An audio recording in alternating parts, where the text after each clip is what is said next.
இப்படியாக சொல்கிறது, சமயம் வாய்த்தாலும் வாய்க்காவிட்டாலும் ஜாக்கிரதையாய் வசனத்தை நீ வந்து பிரசங்கம் பண்ணு அப்படின்னு. இந்த காரியத்தில் தவறுறதுனால தான் இன்னைக்கு அநேக கள்ள உபதேச காரியங்கள் போய்க்கொண்டிருக்கிறது. வேதத்தை வந்து சரியான அந்த சத்தியத்தை அறியாத ஒரு கூட்ட ஜனங்கள் என்ன பண்ணுறாங்க அப்படின்னா, சத்தியத்தை விட்டு வழி விலகி அநேக காரியங்களை கட்டுக்கதைகளுக்கு செவி கொடுத்து போகிறாங்க. வசனமும் இதை தான் சொல்கிறது, கட்டுக்கதைகளுக்கு செவி கொடுக்கிற காலம் வரும் அப்படின்னு சொல்லிட்டு, கட்டுக்கதைகளுக்கு செவி கொடுத்து போகக்கூடிய காலம் வரும் என்று வசனம் சொல்கிறது. அப்போ இன்னைக்கு அநேகர் என்ன பண்ணுறாங்கன்னா, கட்டுக்கதைகளுக்கு நேராக ஆண்டருடைய வார்த்தையை விட்டுட்டாங்க, வசனத்தை விட்டுட்டாங்க. வசனம் என்ன சொல்லுது, வார்த்தை என்ன சொல்லுது, காரியங்கள் என்ன சொல்லுது அப்படின்றத கவனிக்கிறத விட்டுவிட்டு கட்டுக்கதைகளுக்கு செவி கொடுக்கக்கூடிய காலம். அப்போ இந்த நாட்களை நம்ம என்ன பண்ணணும், அதிகமாய் வேத வசனங்களை எந்த காலத்திலும் இல்லாத அளவுக்கு அதிகமாய் நம்ம தியானிக்கக்கூடிய காலங்கள் இதுதான். வேத வசனத்தை அதிகமாய் நம்ம பார்க்கணும். இன்றைக்கெல்லாம் வேத பாட வகுப்புகள் வந்து சபைகளிலே குறைந்து விட்டது. ஏன் குறைஞ்சிருச்சு அப்படின்னு சொல்லி நம்ம பார்த்தோமானால், ஒருவேளை பாஸ்டர்ஸ்க்கு ரொம்ப ஆசையாக இருக்கும் அவங்களுக்கு நடத்துறதுக்கு, வேதத்தை கற்றுக் கொடுத்துறதுக்கு அவங்க வாஞ்சையாக இருப்பாங்க. ஆனால் என்ன அப்படின்னா, மக்கள் அநேக காரியங்களுக்கு நேராக கடந்து போகிறதுனால அவங்க வேத பாட வகுப்புகளை இன்ட்ரெஸ்ட் எடுத்து அவங்க வர்றது இல்லை. அதனால வேத பாட வகுப்புகளுக்கு என்ன ஆயிடுச்சு, ஆட்கள் குறைஞ்சிட்டாங்க. வேத பாட வகுப்புகள் வந்து நடத்துறதே இல்லாத ஒரு சூழ்நிலை வந்து வந்துருச்சு. பாருங்கள், அன்றைய நாட்களிலே சபைகளிலே கம்யூனியன் சர்வீஸ் அப்படின்னா முந்தின நாளே என்ன பண்ணுவாங்க, சாட்டர்டே வந்து ஒரு ஆயத்த ஜெபம் இருக்கும். அந்த ஆயத்த ஜெபத்தில் பங்கு கொள்ளாதவங்க என்ன பண்ணுவாங்க அப்படின்னா, அவங்களால வந்து கம்யூனியன் சர்வீஸ்க்கு அவங்க அனுமதிக்கப்பட மாட்டாங்க. பரிசுத்தவான்கள் ஒழுங்காக இருந்தாங்க, ஒழுங்கும் கிரமமாக சபைகளை நடத்துனாங்க. ஆனால் இன்றைய காலகட்டத்தில் சபைக்கு ஆட்கள் வந்தால் போதும் அப்படிங்கிற ஒரு நிலைமை ஆயிடுச்சு. ஏன்னா மேய்ப்பர்கள் அப்படின்னா தரம் குறைஞ்சிட்டாங்களா அப்படின்னு நீங்கள் நினைக்கலாம். அப்படி அல்ல பிரியமானவர்களே. அவங்க ஆத்ம பாரத்தோடு செய்கிற அந்த ஊழியத்தில் அந்த ஆத்மா வலிவி போய்விடக்கூடாது அப்படிங்கிறதுனால, எப்படியாகிலும் இந்த ஆடு வந்தால் போதும், இந்த ஆட்டுக்கு நம்ம சத்தியத்தை சொல்லி கரெக்டான பாதையில் இதை நடத்திடணும் அப்படின்னு சொல்லி உத்தரவாதம் பண்ணுகிற மேய்ப்பர்களும் இருக்கிறாங்க. அதே சமயத்தில் நமக்கே தெரியும், எதிர்விதமான நெகட்டிவும் இதில் நிறைய இருக்குது. அப்படிப்பட்டவங்களும் இருக்கிறாங்க. ஆனாலும் உண்மையாய் செய்கிற அந்த மேய்ப்பர்களை ஆண்டவர் ஆசீர்வதித்து வழிநடத்தி வருகிற இந்த நேரத்தில் கூட நம்ம சில காரியங்களை நம்ம வந்து வேத பாட வகுப்புக்கு நேராக நம்ம வந்து கற்றுக்கொள்ள போகிறோம். இந்த நாட்களில் ஏதோ பெரிய வரலாற்று பின்னணியமான காரியங்களையோ சொல்லிக்கொண்டு போக வேண்டாம் அப்படின்னு சொல்லிட்டு எனக்கு தோணுனதுனால நான் வந்து டாப்பிக்கெல்லாம் எடுத்து வச்சிட்டேன். நான் என்ன ஒரு டாபிக் எடுத்தேன் அப்படின்னா, பாருங்கள், எரிகோவின் மதிலும் துதியின் வல்லமையும் அப்படின்னு ஒரு டாபிக் எடுத்து வச்சேன். ஆனால் பாருங்கள், ஆவியில் ஒரு சமாதானமே இல்லை, ஆவியில் லீடிங்கே இல்லை. அந்த காரியம்லாம் எடுத்து வச்சாச்சு, அதை தான் நம்ம கொடுக்கணும், அதை தான் பேசணும் அப்படின்னு சொல்லிட்டு வரலாற்று பின்னணியங்களோடு அதை நம்ம சொல்லணும் அப்படின்னு. ஆனால் ஆவியானவர் எனக்கு அதற்கு அனுமதி கொடுக்கவே இல்லை. உண்மையை சொல்லணும் அப்படின்னு சொன்னால் 5:20 வரைக்கும் எனக்கு கரெக்டான இதை தான் நம்ம பேச போகிறோம், பைபிள் ஸ்டடியில் இதை தான் கொடுக்க போகிறோன்றத எனக்கு ஆவியானவர் வெளிப்படுத்தவே இல்லை.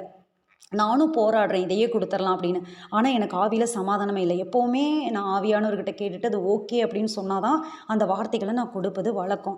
அந்த ரேமா வார்த்தை வாங்கி கொண்டு வந்து தான் கொடுப்பது வழக்கம். அதுதான் ஜனங்களுக்கு பிரயோஜனமாக இருக்கும். நம்முடைய அறிவை எடுத்துக்கொண்டு நாம் கற்றுக்கொண்டதை எடுத்துக்கொண்டு சொன்னால் அது ஜனங்களுக்கு அது பிரயோஜனம் இல்லை. அப்போ ஆவியானவர் தெளிவாக உணர்த்தின காரியம் என்னன்னு சொன்னால், 5:20க்கு மேலே தான் அந்த 5:20க்கு மேலே அந்த 6 மணி இருக்கும் அப்படின்னு நினைக்கிறேன். அந்த டைமில் தான் ஆண்டவர் பேசினார், ஜெபத்தை குறித்து நீ பேசணும் அப்படின்னு சொல்லிட்டு ஆவியானவர் திட்டமாக சொன்னோன்னே நான் அப்படியே என்ன தாழ்த்தி ஒப்பு கொடுத்தேன். ஓகே ஆண்டவரே, நான் ஜெபத்தை குறித்து பேசுகிறேன். இன்றைக்கும் நம்ம வந்து ஜெபத்தை குறித்து தான் நம்ம பார்க்க போகிறோம்.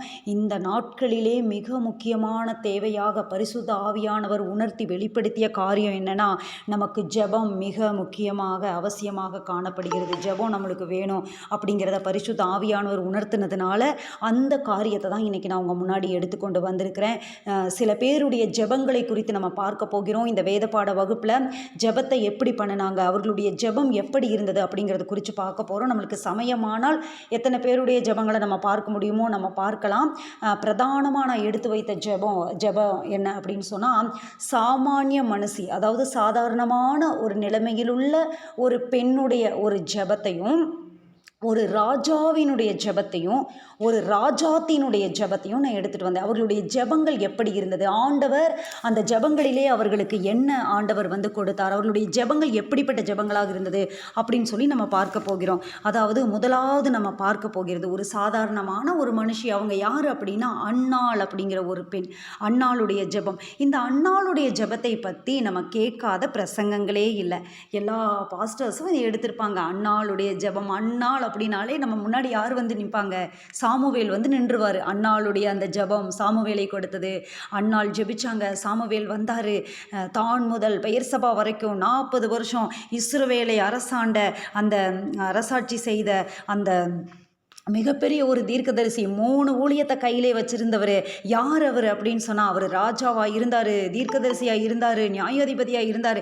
இப்படி அப்படியே நம்ம சொல்லிகிட்டே போவோம். அப்படிப்பட்ட ஒரு காரியத்திற்கு நேராக அப்படியே நம்மளை என்ன இழுத்துட்டு போயிடும். அன்னாள் அப்படின்னாலே அப்படியே பின்னாடி நம்மளை இழுத்துட்டு போயிடும். அந்த ஸ்டோரி அப்பேற்பட்ட பவர் உள்ளது அன்னாளுடைய அந்த ஒரு ஜெபம்.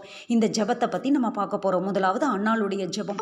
இந்த அன்னாள் அப்படிங்கிற பெண் என்ன பண்ணாங்க, அவங்க வந்து ஜெபிக்கணும் அப்படிங்கிற ஒரு சூழ்நிலைமைக்கு நேராக தள்ளப்பட்டாங்க. அவங்களுடைய வாழ்க்கையில் அப்படிப்பட்ட ஒரு சூழ்நிலை வந்தது. நான் ஜெபிச்சு தான் ஆகணும், இதற்கு வந்து எனக்கு வேறு வழியே கிடையாது, நான் ஜெபம் பண்ணி தான் இந்த காரியத்தை பெற்றுக்கொள்ளணும் அப்படின்னு சொல்லிட்டு.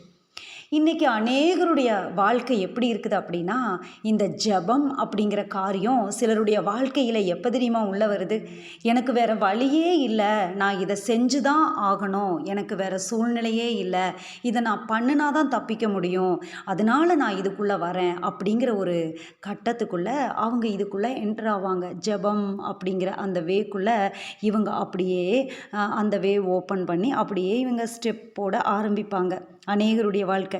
ஆனால் பாருங்கள், என்ன ஒரு ஆச்சரியம் அப்படின்னா, அவங்க அந்த உள்ள பிரவேசிக்கிற அந்த ஜெபம் அப்படிங்கிற பாதைக்குள்ளே பிரவேசிக்கிற அந்த முதல் கட்ட பிரயாணமே அவங்களுக்கு வெற்றியின் பாதையாக மாறிடும். அன்னாளுடைய வாழ்க்கை கூட அப்படிதாங்க. இப்போ பாருங்கள், நம்ம இவங்களுடைய காரியத்தை எடுத்து படிக்கலாம். நல்லா நம்மளுக்கு தெரியும் அன்னாளுடைய ஸ்டோரி. பாருங்கள், 1 சாமுவேல் 1ஆம் அதிகாரம் 1வது வசனத்திலிருந்து அப்படியே பார்த்தோன்னா, எப்பிராயிம் மலை தேசத்தில் இருக்கிற சோப்பீம் எனப்பட்ட ராமதாயும் ஊரானாகிய ஒரு மனுஷன் இருந்தான்.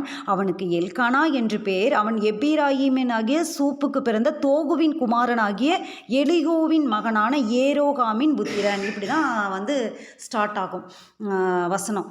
அப்போ என்ன நடக்குது அப்படின்னு சொன்னால், இந்த எல்கானாவுடைய மனைவி தான் யார் அப்படின்னா, அவனுக்கு 2 மனைவிகள். ஒருத்திக்கு அன்னாள், இன்னொருத்திக்கு பெனினாள் அப்படின்னு பேர். அன்னாளுக்கு பிள்ளை இல்லை, பெனினாளுக்கு பிள்ளைகள் இருந்தாங்க. அப்போ நம்மளே தெரிஞ்சுக்க வேண்டிய காரியம் என்னென்னா, அன்னாள் தான் முதல் மனைவியாக இருந்திருக்கக்கூடும். ஏனென்றால் அன்னாளுடைய பேர் தான் அங்கே என்ன பண்ணுது, முதலாவது வருகிறது. அடுத்தது தான் பெனினாளுடைய பேர் இடம்பெறுகிறது. ஒருவேளை அன்னாளுக்கு பிள்ளை இல்லை அப்படிங்கிற சூழ்நிலையில் தான் இங்கே எல்கானா வந்து இன்னொரு திருமணத்தை செய்திருக்கக்கூடும். ஆனால் வசனம் அழகாக கூறுகிறது என்ன அப்படின்னு, அன்னாள் மேலே தான் எல்கானாவுக்கு ரொம்ப பிரியம்.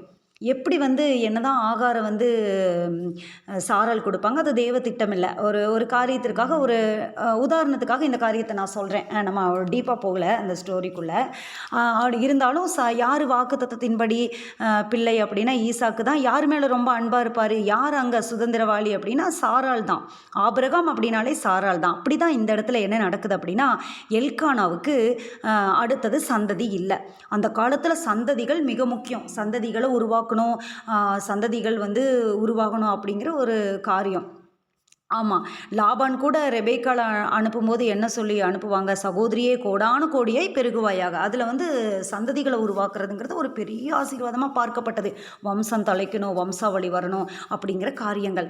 அப்போ தான் என்ன நடந்திருக்கும் அப்படின்னு சொன்னால், வேறு வழி இல்லாமல் இவர் அந்த பெனினால திருமணம் பண்ணியிருப்பார். அவங்களுக்கு பிள்ளைகள் இருந்தாங்க. ஆனால் எல்கானாவோட பாசம் பூரா யாருக்கு இருந்தது, அன்னாள் மேலே தான் இருந்தது. ஆனால் இங்கே ஒரு காரியம் நடக்குது. என்ன நடக்குது அப்படின்னா, பெனினாள் மனமடி வாக்குறாங்க, அவங்களுக்கு பிள்ளை இல்லாத குற்றத்தை சொல்லி காமிக்கிறாங்க, அவங்கள ரொம்ப வேதனைப்படுத்துகிறாங்க, ரொம்ப அவங்கள வந்து கஷ்டப்படுத்துகிறாங்க.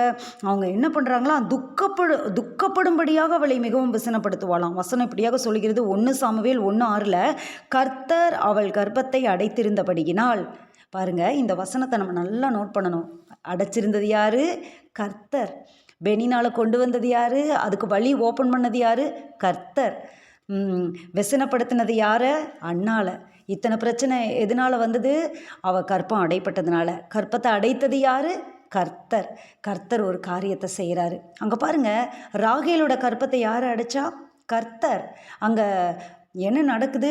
ராகேலை நினைத்தருளும் போது தான் என்ன நடக்குது அப்படின்னா, பிள்ளைகளை ராகேல் பெற்றெடுக்கிறாள். இங்கே கற்பத்தை அடைத்தவர் யார்? கர்த்தர். அங்கே ஒரு முகாந்தரத்தோடு ஆண்டவர் கற்பத்தை அடைக்கிறார். இதை தான் நம்ம இன்னைக்கு ஸ்டடி பண்ணிக்க போகிறோம். இந்த வேத பாட வகுப்பில் சில ஜெபங்கள் நம்முடைய வாழ்க்கையிலே வருகிறது என்றால், அந்த ஜெபங்கள் எதுவும் ஈஸியாக கிடைச்சிட்டா அந்த காரியத்தின் மேலே நம்மளுக்கு எந்த ஒரு பற்றுதலுமே இல்லாமல் போயிடும். அது அவ்வளோ நல்ல ஒரு காரியமாக இருக்காது. வசனம் இப்படியாக சொல்லுகிறது நீதிமொழிகளில், ஆரம்பத்தில் துரிதமாக கிடைத்த சுதந்திரம் முடிவிலே ஆசீர்வாதம் பெறாது. சீக்கிரமாக ஒன்று கிடைச்சிருச்சு அப்படின்னா அது மேலே யாருக்குமே ஈடுபாடு இருக்காது. பாருங்க, இலவசம் அப்படின்னு சொன்னாலே அது மேலே அவ்வளோ ஒரு காரியம் இருக்காது. ஆனால் ஒரு பொருளுக்கு விலை கொடுத்து பாருங்க, அந்த பொருளுக்கு விலை போட்டு வாங்கி பாருங்க. நான் எவ்வளோ விலை கொடுத்து இது வாங்கினேன் தெரியுமா, இது எப்படி தெரியுமா நான் வாங்கினேன் அப்படிங்கிற அந்த ஒரு காரியம் இருக்கும். இப்போ சபை எடுத்துக்கிட்டோம் அப்படின்னா, ஆண்டவருடைய சுய ரத்தத்தால் சம்பாதிக்கப்பட்ட அந்த சபை, ஆண்டவருடைய ரத்தம் அந்த சபை மேலே இருக்குது. அதனால தான் அந்த சபைக்கு விரோதமாக ஒருத்தர் எழும்பிட்டாங்க அப்படின்னா அவ்வளோதான், அவங்களுடைய நிலைமை அவ்வளோதான், அப்போ பாருங்கள், அந்த ஒரு பிரயாசத்தை கொடுத்து ஒரு பொருளை நம்ம வாங்கியிருந்தோம் அப்படின்னு சொன்னால் அது மேலே ரொம்ப நம்மளுக்கு எப்படி இருக்கும்? நம்மளுக்கு அது மேலே பயங்கரமான ஒரு ஈடுபாடு இருக்கும், பயங்கரமான பற்று இருக்கும். ஏன்னா இதுக்காக நான் கிரியம் செலுத்தியிருக்கேன், இதுக்காக நான் என்ன பண்ணியிருக்கேன், இதுக்காக நான் பாடுபட்டிருக்கேன், இதுக்காக நான் ஒர்க் பண்ணியிருக்கேன். பாருங்கள், சில நேரத்தில் நம்ம பிள்ளைங்களாம் சொல்கிறத நம்ம கேட்போம், ஐயோ எனக்கு மார்க் ரொம்ப கம்மியாயிருச்சு, நான் எவ்வளோ ஹார்ட் ஒர்க் பண்ணேன் தெரியுமா, எவ்வளோ எழுதுனேன் தெரியுமா, எவ்வளோ என்னன்னே தெரியல, எனக்கு மார்க் கம்மியாக இருக்குது, என்னன்னே தெரியல அப்படின்னு சொல்லி புலம்புறதை நம்ம பார்ப்போம். ஏன் அப்படின்னா, நம்ம பிரயாசப்பட்ட ஒரு காரியத்தை செஞ்சோம் அப்படின்னா அது மேலே என்ன இருக்கும் அப்படின்னா அதனுடைய பலனை நம்ம எதிர்பார்ப்போம், அதனுடைய அந்த ரிசல்ட் நம்ம ஆவலாக எதிர்பார்ப்போம். ஒன்றுமே இல்லை, அது மேலே ஒரு எண்ணமற்று இருந்துச்சு அப்படின்னா அதை பற்றி கவனிக்க வேண்டிய அவசியமே நமக்கு கிடையாது. அதை பற்றி நம்ம கவனமும் செலுத்திக்க மாட்டோம், அதை பற்றி ஒரு பெருசாக நம்ம நினச்சிக்கவும் மாட்டோம். அப்படி தான் இங்கே ஒரு காரியம் நடக்குது.